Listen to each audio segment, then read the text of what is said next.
जय माता दी दोस्तों। वट सावित्री व्रत सौभाग्य को देने वाला और संतान की प्राप्ति में सहायता देने वाला व्रत माना गया है। हिंदू धर्म में वट सावित्री व्रत का काफी महत्व है। वट सावित्री व्रत ज्येष्ठ मास के कृष्ण पक्ष की अमावस्या को होता है।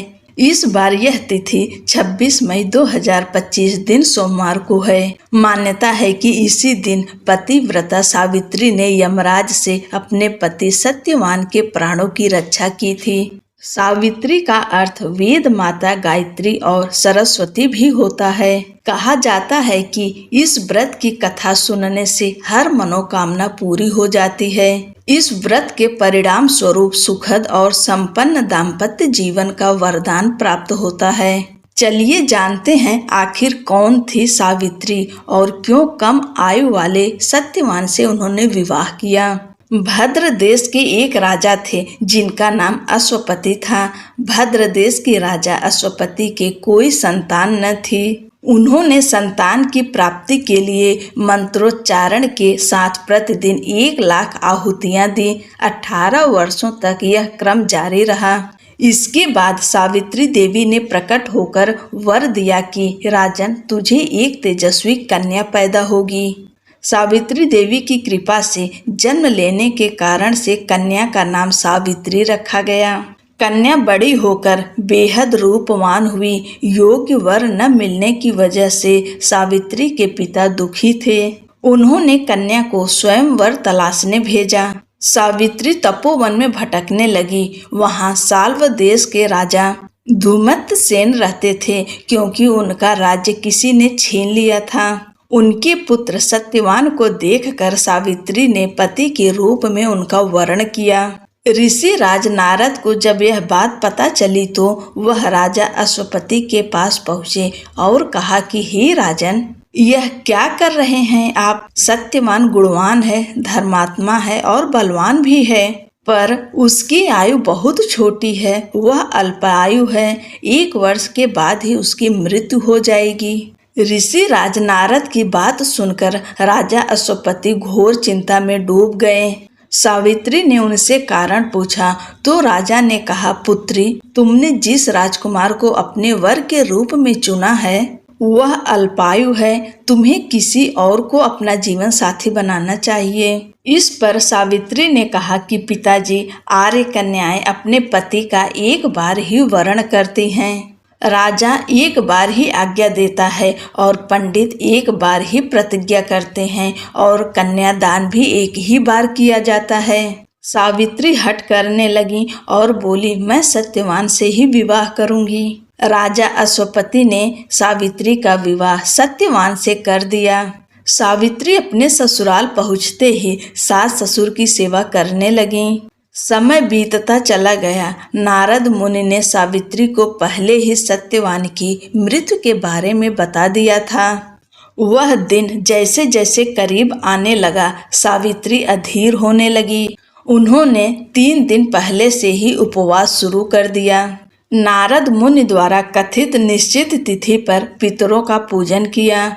हर दिन की तरह सत्यवान उस दिन भी लकड़ी काटने जंगल चले गए। साथ में सावित्री भी गई।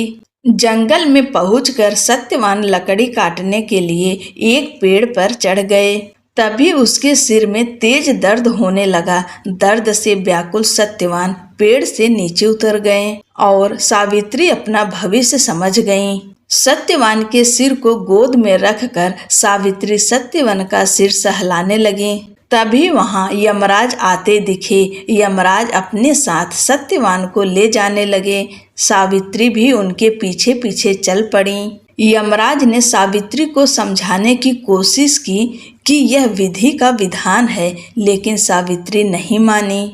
सावित्री की निष्ठा और पतिपरायणता को देखकर यमराज ने सावित्री से कहा कि हे देवी, तुम धन्य हो, तुम मुझसे कोई भी वरदान मांगो। सावित्री ने कहा कि मेरे सास ससुर वनवासी और अंधे हैं, उन्हें आप दिव्य ज्योति प्रदान करें। यमराज ने कहा, ऐसा ही होगा, जाओ अब लौट जाओ। लेकिन सावित्री अपने पति सत्यवान के पीछे पीछे चलती रहीं।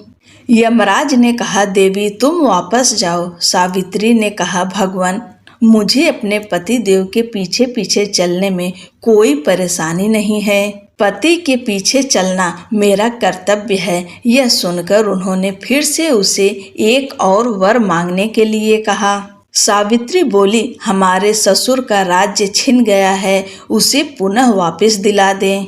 यमराज ने सावित्री को यह वरदान भी दे दिया और कहा, अब तुम लौट जाओ। लेकिन सावित्री पीछे पीछे चलती रहीं।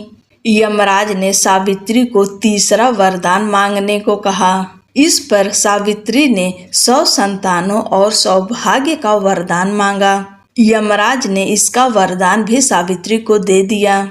सावित्री ने यमराज से कहा कि प्रभु मैं एक पतिव्रता पत्नी हूँ और आपने मुझे पुत्रवती होने का आशीर्वाद दिया है। यह सुनकर यमराज को सत्यवान के प्राण छोड़ने पड़े। यमराज अंतर्ध्यान हो गए और सावित्री उसी वट वृक्ष के पास आ गईं जहाँ उसके पति का मृत शरीर पड़ा था। सत्यवान जीवंत हो गया और दोनों खुशी खुशी अपने राज्य की ओर चल पड़े। दोनों जब घर पहुँचे तो देखा कि माता पिता को दिव्य ज्योति प्राप्त हो गई है।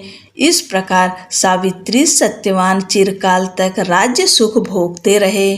अतः पतिव्रता सावित्री के अनुरूप ही प्रथम अपने सास ससुर का उचित पूजन करने के साथ ही अन्य विधियों को प्रारंभ करें। वट सावित्री व्रत करने और इस कथा को सुनने से उपवासक के वैवाहिक जीवन या जीवन साथी की आयु पर किसी प्रकार का कोई संकट आया भी हो तो वह भी टल जाता है। बोलो सावित्री माता की जय। आप सभी को वट सावित्री व्रत की ढेर सारी शुभकामनाएं।